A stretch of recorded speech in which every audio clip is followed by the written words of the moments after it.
नमस्कार दोस्तों, स्वागत है आपका स्टडी फॉर सिविल सर्विसेज में। वीडियो को पूरा देखिए। कोई भी आपका फीडबैक है, कोई सजेशन है, तुरंत वीडियो में कमेंट करके जरूर बताइए। अच्छा लगे तो वीडियो लाइक जरूर कर लीजिए और ऐसे वीडियो लगातार फ्री में पाने के लिए चैनल को तुरंत सब्सक्राइब कर लीजिए और बेल आइकन को जरूर टैप कर लीजिए ताकि आगे भी सारे वीडियो आपको मिलते रहे। यूट्यूब में फॉलो करते हैं तो प्लीज ये वाला फ्री टेलीग्राम चैनल जरूर ज्वाइन कर लीजिएगा। सारे नोटिफिकेशन, सारे अपडेट यहीं पे आते हैं, ध्यान रखिएगा। स्टडी फॉर सिविल सर्विसेज का कोई भी पेड ग्रुप अगर आपको ज्वाइन करना है तो सिर्फ 856480560660897523860445 यही नंबर है हमारे, सिर्फ जहां पे कॉल या व्हाट्सएप कर सकते हैं। इंस्टाग्राम पे हमारा पेज जरूर फॉलो कर लीजिएगा, studyforcivil.services है। ट्विटर पे हमको जरूर फॉलो कर लीजिएगा, @studyforcivils है। सारे क्वेश्चन अटेम्प्ट करिए और स्कोर अपना तुरंत कमेंट करके बताइए। नमस्कार दोस्तों, स्वागत है आपका स्टडी फॉर सिविल सर्विसेज में। यूपीपीएससी प्रीलिम्स एग्जामिनेशन 2023 के लिए हम जो लगातार पेड क्विज़ेस को देख रहे हैं, कंटिन्यू कर लेते हैं उसको आज के फर्स्ट क्वेश्चन के साथ।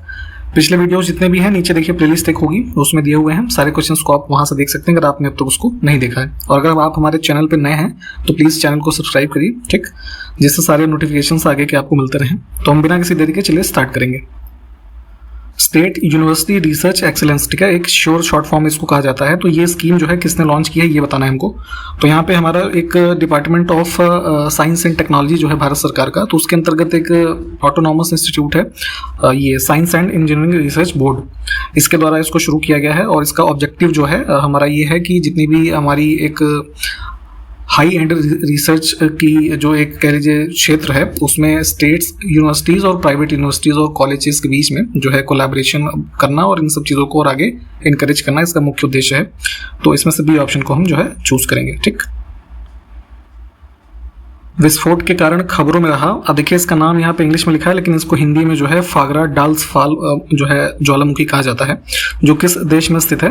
तो रिसेंटली अभी अगस्त में जो है एक इसमें जो है रिसेंट जो कह लीजिए इरप्शंस देखे गए थे और ये वोल्केनो है यहाँ पे आइसलैंड में, ठीक, बी ऑप्शन। और इस चर्चा में ये इसलिए भी रहता है कि जो है कई सारे लोग जो है टूरिज्म पर्पज से भी यहाँ पे इस एरिया में विजिट करते रहते हैं।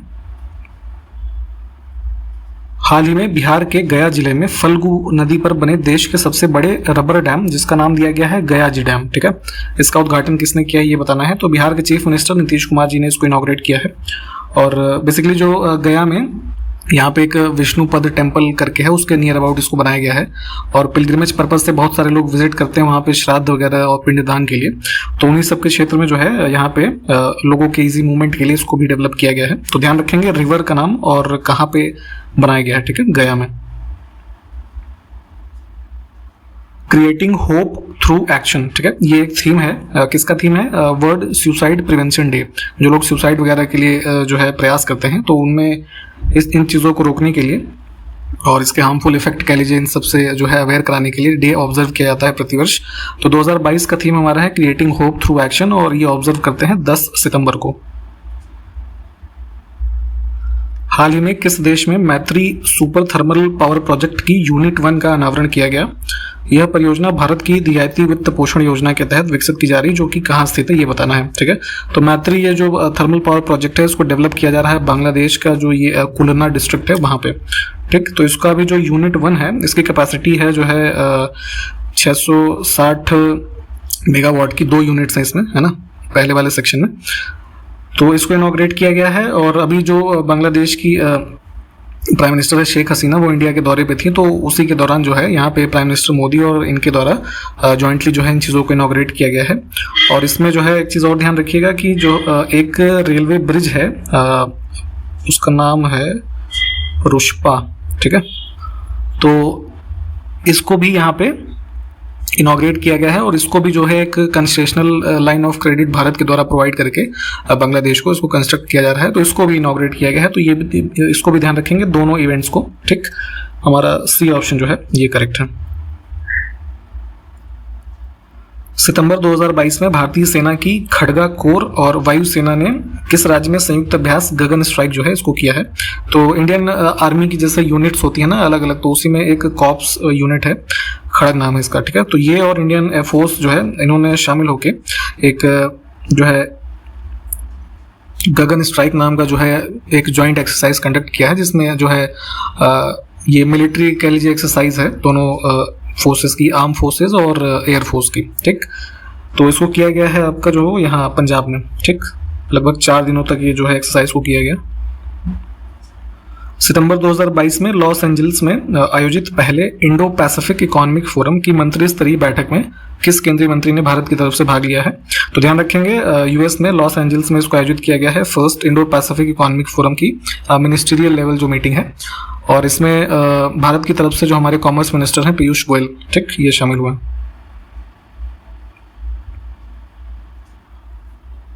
सितंबर 2022 को संयुक्त राष्ट्र महासचिव एंटोनियो गुटेरेस, है ना, तो इन्होंने किस देश के वॉल्कर तुर्क, ये नाम ध्यान से देख लीजिएगा, इनको संयुक्त राष्ट्र मानव अधिकार का जो है उच्चायुक्त नियुक्त किया है। तो यूएन में जो है ये पोस्ट होती है आपका जो है high commissioner for human rights की, ठीक। तो इसमें यूनाइटेड नेशन जनरल असेंबली के द्वारा अप्रूवल मिलने के बाद जो सेक्रेटरी जनरल होते हैं वो अपॉइंट करते हैं इस पोस्ट पे किसी व्यक्ति को। तो ये जो है ऑस्ट्रिया के एक डिप्लोमेट हैं, है ना, वॉल्कर तुर्क, इनको अपॉइंट किया गया है। तो ध्यान रखेंगे अपॉइंटर का नाम और जो अपॉइंट हुए हैं, ठीक, और किस देश के संबंधित हैं। और अगर हम बात करें इन्होंने किसको सक्सीड किया है, किसका स्थान लिया है, तो चिली के जो है एक थे मिशेल बैचेलेट करके, है ना, उनका स्थान लिया है इन्होंने।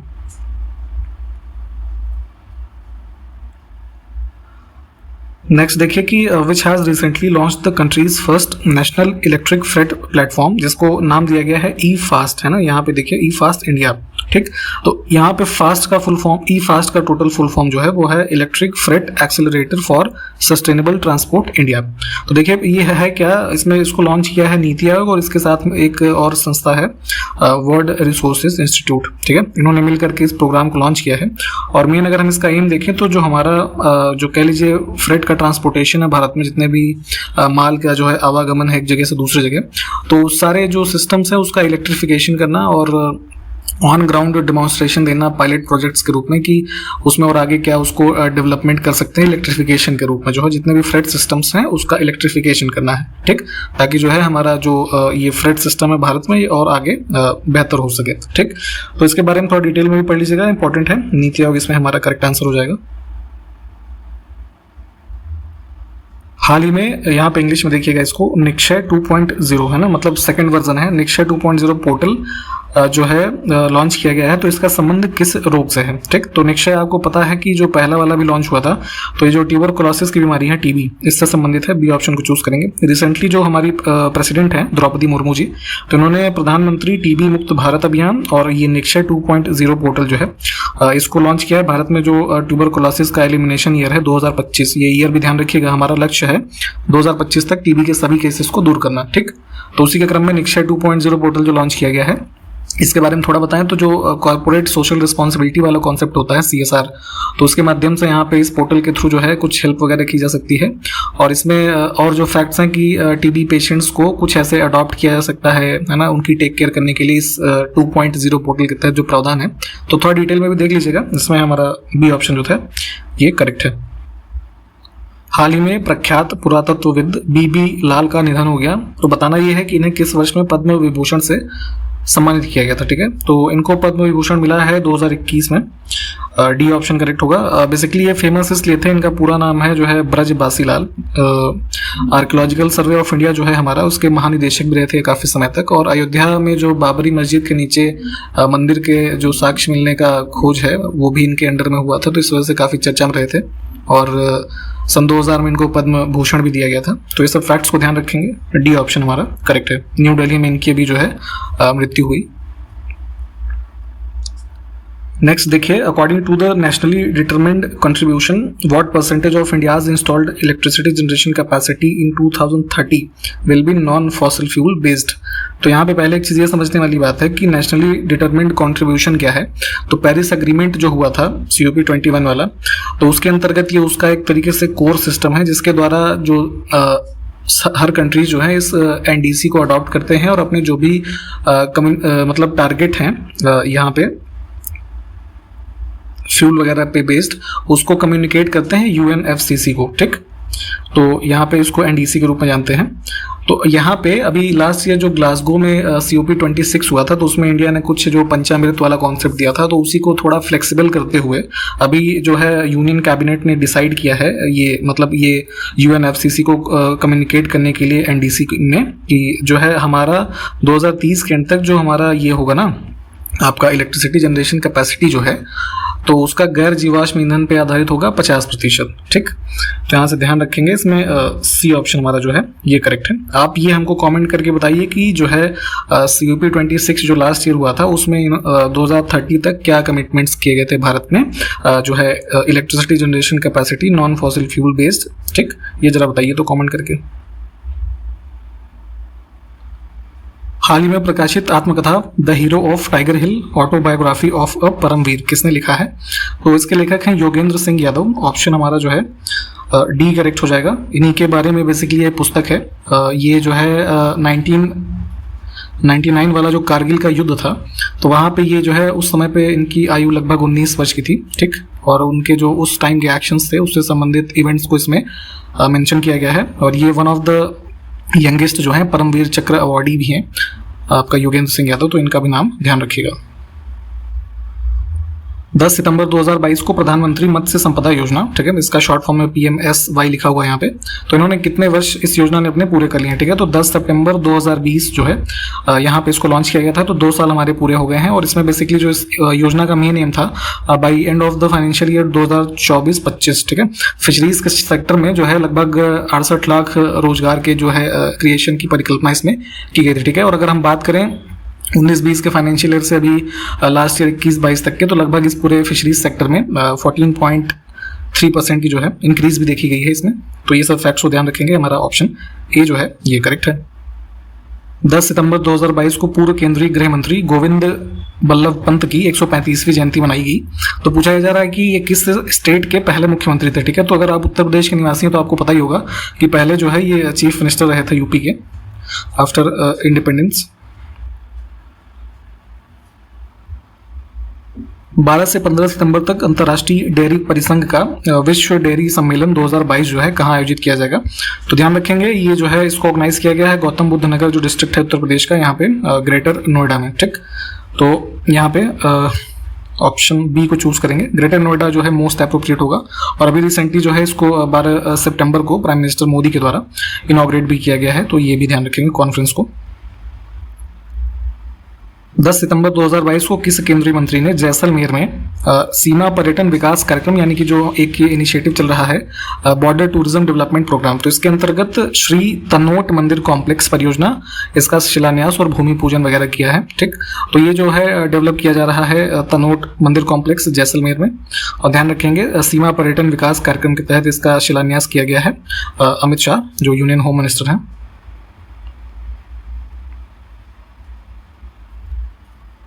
भारत के समृद्ध समुद्री इतिहास का प्रदर्शन करने के लिए राष्ट्रीय समुद्री विरासत परिसर यानी कि नेशनल मैरीटाइम हेरिटेज कॉम्प्लेक्स, इसका निर्माण कहाँ पे किया जाएगा?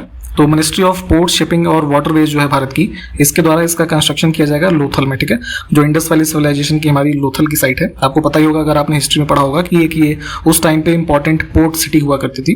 तो यहीं पे इस हेरिटेज कॉम्प्लेक्स को जो है डेवलप किया जाएगा, जिसके अंतर्गत कई तरह की गैलरीज है ना, इस तरीके के मॉन्यूमेंट्स इस सबको बनाया जाएगा, ताकि जो भारत का एक समृद्ध समुद्री इतिहास है, ठीक है, अब तक का हिस्टोरिकल, उस सबको यहाँ पे प्रदर्शित किया जा सके। ठीक, तो ध्यान रखेंगे बी ऑप्शन हमारा करेक्ट है। हाल ही में उपराष्ट्रपति जगदीप धनखड़ ने मज्म उल बहरैन पुस्तक के अरबी संस्करण का विमोचन किया है। तो पूछा जा रहा है कि मज्म उल बहरैन जो है किसने लिखी है? तो हिस्ट्री में आपने जो मुगल हिस्ट्री अगर पढ़ी होगी तो वहाँ पे दारा शिकोह के बारे में पढ़ा होगा। दारा शिकोह के द्वारा लिखी गई ये पुस्तक थी मज्म उल बहरैन। ठीक है, ओरिजिनली इसको जो है फारसी भाषा में लिखा गया था। हिंदी में इस पुस्तक का जो वर्जन है उसको समुद्र संगम ग्रंथ कहा जाता है, और इंग्लिश में कई बार इस टर्म को जो है रेफर करते हैं द कॉन्फ्लुएंस ऑफ 2 सीज के नाम से। ठीक, बेसिकली इस पुस्तक में जो है दारा शिकोह के द्वारा ये बताया गया कि जो इधर आपका वेदांत फिलॉसफी है और जो सूफी परंपरा है इस्लाम में, ठीक है, तो दोनों के बीच में क्या सिमिलैरिटीज़ हैं, इस पे एक बैलेंस बनाने का जो है प्रयास इसके द्वारा किया गया इस पुस्तक में। और कंक्लूजन में ये इन्होंने बताया कि जो है हिंदू और इस्लाम धर्म में कह लीजिए जो मेजर एक डिफरेंस सिर्फ इतना है कि सिर्फ वो वर्बल कम्युनिकेशन का डिफरेंस है। ठीक है, मोस्टली बाकी चीज़ें सिमिलर हैं एक तरीके से। तो इसी पुस्तक को यहाँ पे इसने फारसी में लिखा था, तो रिसेंटली इसका अरेबिक वर्जन जो है लिखा गया और इसको इनॉग्रेट किया है हमारे वाइस प्रेसिडेंट ने न्यू दिल्ली में। ठीक, तो आप ये बताइए कि अरेबिक वर्जन जो है किसने लिखा है? 9 सितंबर 2022 को प्रधानमंत्री टीबी मुक्त भारत, ये क्वेश्चन अभी हमने आपको ऊपर निक्षय 2.0 वाले में भी बता दिया था कि वर्चुअल माध्यम में इसका इनॉग्रेशन राष्ट्रपति जी ने किया है, ठीक, जिसमें हमारा 2025 तक लक्ष्य है टीबी से मुक्त करना भारत को। हाल ही में हेरोइन यानी कि जो एक हमारा नार्कोटिक्स वाला प्रोडक्ट होता है, इसकी तस्करी को रोकने के लिए ऑपरेशन गियर बॉक्स जो है किसके द्वारा शुरू किया गया है, तो यहाँ पे डायरेक्टोरेट ऑफ रेवेन्यू इंटेलिजेंस और एटीएस एंटी टेररिस्ट स्क्वाड जो है गुजरात, इन दोनों ने जो है ज्वाइंटली किया है, तो सी ऑप्शन को चूज करेंगे। भारत में आयोजित होने वाले फीफा अंडर 17 महिला विश्व कप 2022 का शुभंकर क्या है, ठीक है। तो देखिए ये भारत में आयोजित होगा अंडर 17 महिला विश्व कप फुटबॉल का, ये आपको पहले बताया था। इसमें जो मैस्कॉट अभी रिसेंटली रिलीज किया गया है, तो ये जो है इसका नाम है इभा। इभा क्या है, तो जो भारत में एशियाटिक लायंस पाए जाते हैं, ओनली कहाँ पे पाए जाते हैं, जो गिर नेशनल पार्क है गुजरात में, वहाँ पे, ठीक। तो उसी में एक एशियाटिक लायनेस जो है वुमेन है ना, उसको रिप्रेजेंट किया गया है इभा के रूप में, तो ध्यान रखेंगे।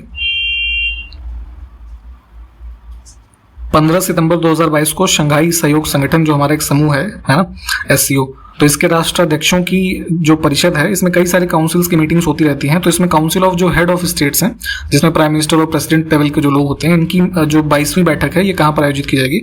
तो आपको पता होगा कि SCO का फाउंडेशन जो हुआ था 2001 वर्ष में हुआ था, ठीक है। तो तब से यहाँ पे अब जो है 2022 में 22वीं बैठक आयोजित की जाएगी उज्बेकिस्तान के समरकंद में, ठीक। इस प्लेस को भी ध्यान रखिएगा। इसमें भारत की तरफ से प्रधानमंत्री मोदी जो है पार्टिसिपेट करने के लिए जा रहे हैं। निम्नलिखित में से कौन सा युग्म सुमेलित है, तो कुछ पहाड़ी दर्रे लिखे हैं और किस राज्य में स्थित है वो लिखा है। तो इसमें ऑप्शन ए गलत है, नीति दर्रा भी जो है उत्तराखंड में है, हिमाचल प्रदेश में नहीं है। बाकी लिपू लेक और डोंकिया ये जो है ये उत्तराखंड में है, ये सिक्किम में है। तो इसमें सिर्फ 2 और 3 जो है इसको चूज करके आगे बढ़ेंगे हम। यहाँ पे 2 स्टेटमेंट है, सही को चुनना है, सही गलत वाला प्लीज ध्यान से देखा करिए। पश्चिमी घाट की सर्वोच्च चोटी अनाईमुडी यानी अनामुडी जो भी इसको कहा जाता है, ये है, तो ये बिल्कुल ठीक है, जो हमारा वेस्टर्न घाट है। और पुष्पगिरी चोटी कर्नाटक में स्थित है, तो ये भी ठीक है, इसकी लोकेशन कर्नाटक में है, दोनों ही ठीक है, सी ऑप्शन। निम्नलिखित में से कौन सा युग्म सुमेलित है, तो कुछ आइलैंड्स लिखे हैं और उनकी लोकेशन जो है ना वो लिखी है। तो देखिए इसमें न्यू मूर आइलैंड जो है, ये हुगली नदी यहाँ पे बे ऑफ बंगाल के रीजन में देखेंगे, तो यहाँ पे न्यू मूर आइलैंड्स की लोकेशन है। इसमें इसको इंडिया की तरफ से न्यू मूर आइलैंड के नाम से जानते हैं और बांग्लादेश की तरफ से इसको साउथ तलपट्टी आइलैंड कहते हैं, ठीक। तो इसकी लोकेशन यहाँ पे है, ठीक है। पंबन आइलैंड जो है मन्नार खाड़ी साउथ इंडिया में, ये भी हमारा ठीक है। व्हीलर आइलैंड जिसको कि अब रिनेम कर दिया गया है अब्दुल कलाम आइलैंड्स के रूप में, ठीक, ओडिशा में यहाँ पे स्थित है। तो तीनों ही ठीक है, हम डी ऑप्शन को चूज करेंगे।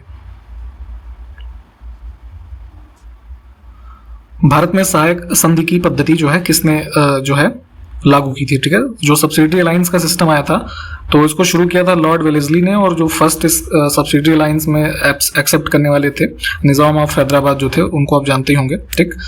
तो यहाँ से ऑप्शन हमारा ए जो है ये करेक्ट हो जाएगा। हाल ही में प्रकाशित पुस्तक Rahul Bajaj and extra ordinary life जो है किसने लिखी है, तो जो बजाज ग्रुप है उसके फॉर्मर चेयरमैन थे राहुल बजाज जी, इनकी अभी फरवरी 2022 में मृत्यु हो गई थी, तो उनके ऊपर ही ये पुस्तक लिखी गई है गीता परिमाल के द्वारा।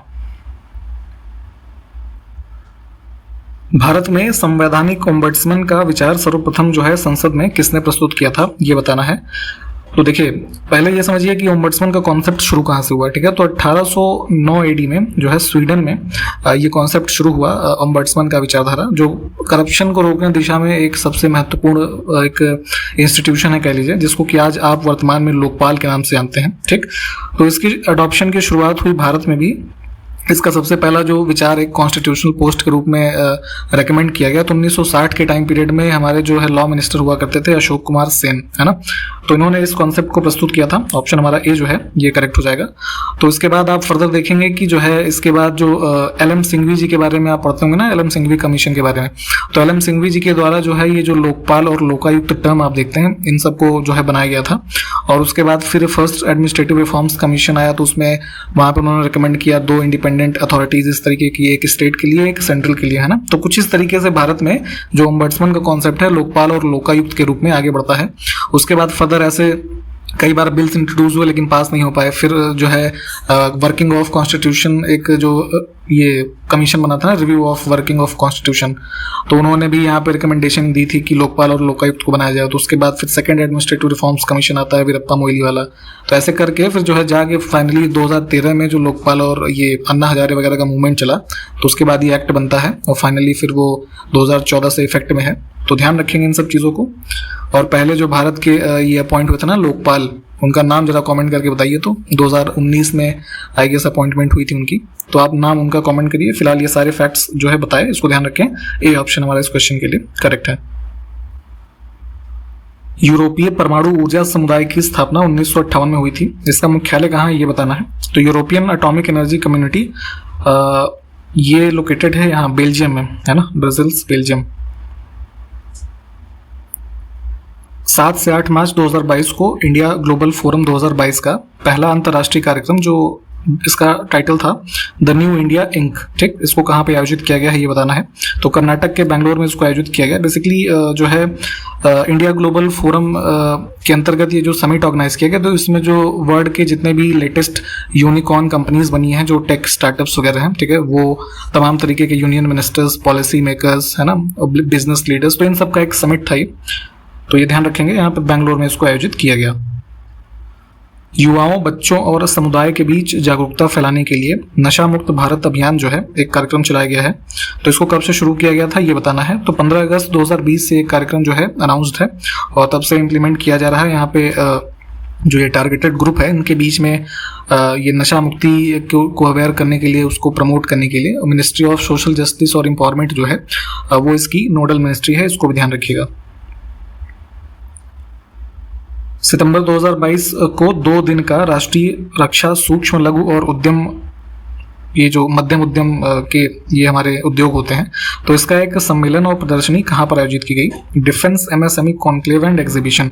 तो इसका आयोजन हुआ है राजस्थान के अंदर कोटा में और इसको इनॉग्रेट किया है आपका जो है ये लोकसभा के जो स्पीकर हैं ओम बिरला जी, इन्होंने।